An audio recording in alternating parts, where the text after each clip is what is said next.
Even though years have passed since it all happened, the memories remain so vivid that it feels like it all occurred yesterday. I've held this story close to my heart for a long time, and now I finally feel ready to share it from the very start, before anything became complicated or painful. The first person you need to know about is my husband, Matt. We met back in high school, back when I was the quiet, anxious girl who often blended into the background. Making friends was a struggle for me. I kept to myself, avoided attention, and tried not to draw notice. Somehow though, Matt saw me. We were paired as lab partners in chemistry class, and that was how everything began. In the beginning, I hardly spoke at all. My hands trembled whenever he tried to start a conversation, but he never made me feel awkward or judged. He was patient, gentle, and genuinely kind. Slowly, almost imperceptibly at first, I started to open up. When I finally felt comfortable enough to speak freely, he asked me out. And honestly, it felt surreal. Matt wasn't just good-looking. He was one of the most popular, athletic, and confident boys in school. Smart, charming, and everything I wasn't. Saying yes felt like a dream. Our first date turned into many more. Every time we were together, I felt safe, like I could finally be myself after years of hiding. He never pressured me, never made me uncomfortable, and his understanding nature made me feel like I had truly found someone special. I truly believed I had hit the jackpot. Then came my mother-in-law, Olivia. Olivia had lived through hardship. She became a widow while raising Matt and his brother Trent alone. I deeply admired her strength, but she was also intensely overprotective of Matt, sometimes to an unhealthy degree. I first noticed this the day Matt brought me to meet his family. The moment Olivia's eyes fell on me, her expression twisted in a way that made me shrink inwardly. I felt her rejection immediately. From that day forward, it seemed like Olivia made it her mission to dislike me. She would slip in small insults, subtle digs, and rude remarks whenever she had the chance. At first, I brushed them off, hoping she just needed time. But over time, it became a pattern, at every visit, family dinner, and holiday gathering. Eventually, it started to wear me down, and I decided to tell Matt. Olivia was clever. She only acted this way when Matt wasn't around. But one day, during a visit, she made a comment just as Matt stepped out of the room. He returned at the wrong moment and overheard it. He immediately confronted her. "Mom, you can't say things like that," he said. "What are you talking about?" she replied, pretending ignorance. "Don't act like you don't know," he said firmly. "You made a rude comment about Bianca's appearance. And I know this isn't the first time. You need to apologize or I'm leaving right now."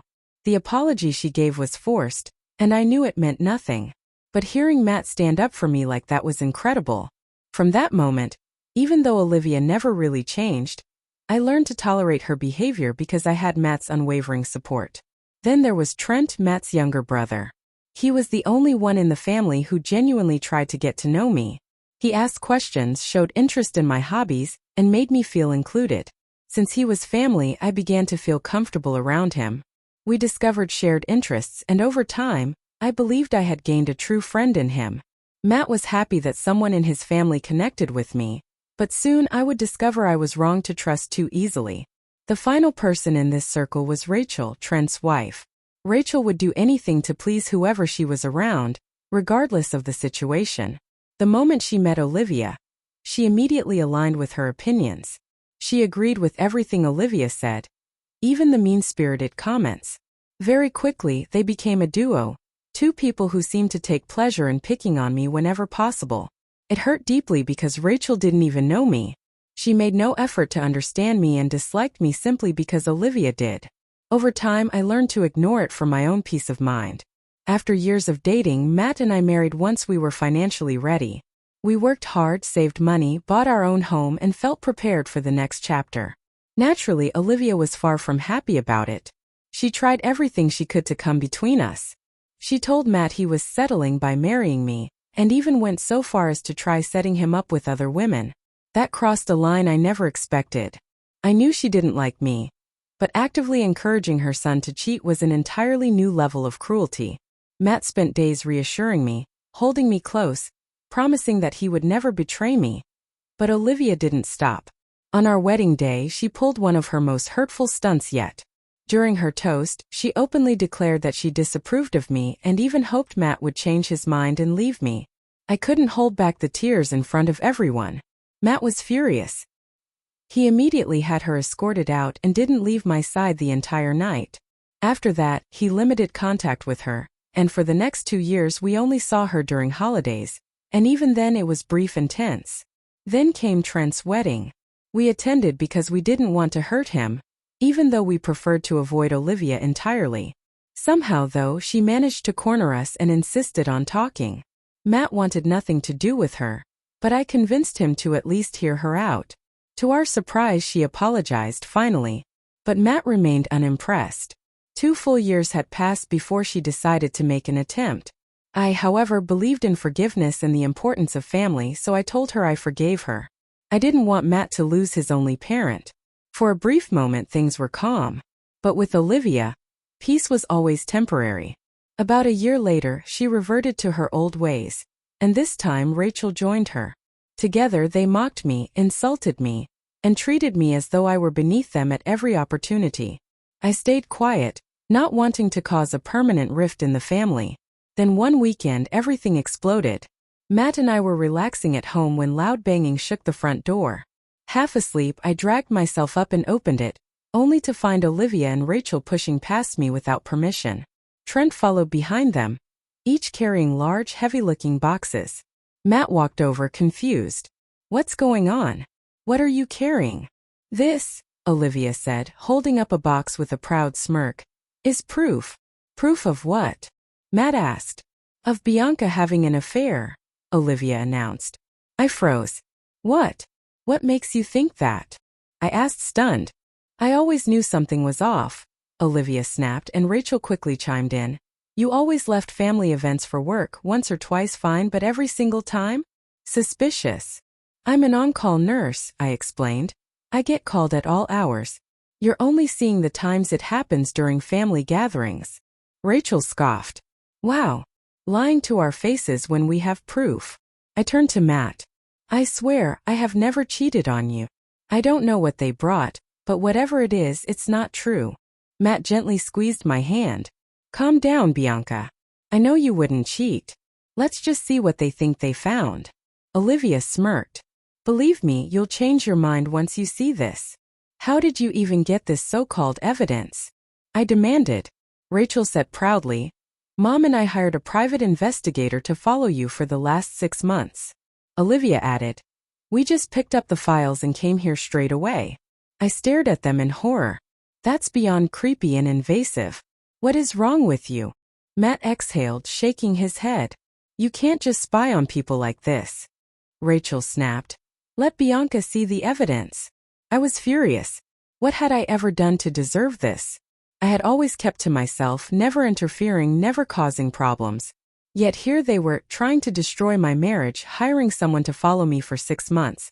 Curiosity and disbelief got the better of me. I opened one of the boxes and saw hundreds of photos with investigator notes. At first glance, some of the photos seemed to show a woman who looked shockingly like me. My heart sank. I glanced at Matt, whose face had gone pale. Panic set in as I tried to scan the pictures for signs that it wasn't me. I could hear Olivia and Rachel snickering behind me, savoring my distress. I was on the verge of tears when I noticed a detail. A tattoo on the woman's right arm. It wasn't mine. I showed the picture to Matt, and the fear in his eyes shifted to confusion. For a moment we exchanged a silent look, an understanding passing between us. We had to find out who this woman was. We opened the remaining 12 boxes and sifted through every photo and note. One report mentioned me getting into a car with a specific license plate.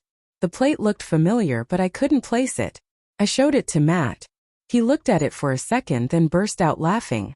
We all stared at him in disbelief. Matt leaned toward me and whispered the truth in my ear. I was so shocked I couldn't help it. I started laughing too. Olivia and Trent were utterly confused, waiting for an explanation that never came. We continued going through the boxes, laughing harder with each discovery. "Why are you laughing?" Olivia demanded, her voice tight with anger. "Is this proof of Bianca cheating?" "No," Matt said firmly. "We just found out something ridiculously funny." "What could possibly be funny about cheating?" Olivia snapped. I explained, still catching my breath. The woman in these pictures isn't me. Not a single one. You've been following and harassing the wrong person for 6 months. The relief and disbelief in the room were palpable. Matt and I exchanged a look of quiet triumph, knowing we had survived another one of Olivia's cruel schemes. Yes, that's definitely you, Olivia insisted, pointing to one of the photos. Look at the tattoo on her hand. I looked closely and said, yeah. See, she pressed. Bianca doesn't have any tattoos. Matt tried to reason with them. What if it's a temporary one she used to avoid being recognized? Rachel immediately interjected. I've never even used a temporary tattoo. I clarified firmly. Olivia, still irritated, demanded, okay, fine. But what's so funny about that? Matt couldn't help but grin. What's funny is the man in these photos. Olivia and Rachel exchanged puzzled looks. You can barely see him, Olivia said. Then how do you know who he is? Rachel asked. Matt held up the investigator's notes. Because the PI recorded it here. Look at the license plate numbers. The papers were handed around. Olivia, Rachel, and Trent huddled together, reading carefully. As the realization sank in, their expressions changed dramatically. Olivia's eyes widened in shock, Rachel went pale, and Trent started sweating nervously. The license plate belongs to Trent Carr, Matt revealed. And the more you look through the pictures, the clearer it becomes that the man is him. He handed the photos over, where Trent's face was mostly visible except for either a mask or sunglasses he'd worn to hide it. For the first time, I felt a sense of vindication. I hadn't realized why Trent had been so friendly at first, but seeing Rachel's world crumble the way she wanted mine to was deeply satisfying. I stood next to Matt, trying hard not to burst out laughing, ready to let Olivia and Rachel face the drama they had created. Trent stammered. What is this? Are you saying I'm cheating on Rachel? Olivia exploded. How could you do this? How I raised you? Trent, shaking, admitted. I'm sorry, but I never loved Rachel to begin with. Why? What did I do wrong? Rachel demanded, devastated. You didn't do anything wrong, Trent confessed. I've been in love with Bianca from the start. She's always been beautiful, calm, and so genuine. And we shared so many interests. I guess I couldn't help myself. Rachel, horrified, whispered. So you thought Salmon, who looks like Bianca, would make it easier? Matt, fuming, finally spoke. First of all, Bianca is not anyone's possession. Secondly, get out of my house. You are sick, twisted, and beyond help. Never come back. Never speak to Bianca again. He turned to Olivia and Rachel. And as for you two, I want zero contact from this moment on. Olivia, Rachel, you've gone too far. You hired someone to follow my wife to try and destroy our marriage. That stops now. I want nothing to do with any of you ever again. I felt a mix of relief and lingering disgust. I had only ever tried to get along with Trent because he had made a genuine effort to include me. Learning that his interest was motivated by something so inappropriate made me physically nauseous. Matt held me close, letting me breathe and calm down. He was furious too. He couldn't believe his own brother was capable of such twisted behavior. He promised to stand by me through everything, and I knew he meant it. I had no desire to see any of them ever again, especially Trent. A month later, Trent tried to reach out, attempting to manipulate me into leaving Matt. I later discovered those messages were sent after he had lost everything in a divorce and was using Rachel to make contact. I blocked him immediately. Looking back now, it's shocking how far some people will go, but I was grateful to have boundaries and support. After the incident, I went back to therapy to process the emotions and betrayal. Matt did the same to work through his feelings. About a year has passed since all of this, and we've moved forward. Matt and I are living full, happy lives. We haven't seen or heard from Olivia or Rachel since that day. If nothing else, I hope they learn to never interfere in someone else's life again. Back then, I was shaken by the truth about Trent and the lengths others would go to hurt me. But now I can look back and even laugh at it. I'm proud of the strength I gained, and even more grateful that my relationship with Matt came out stronger than ever.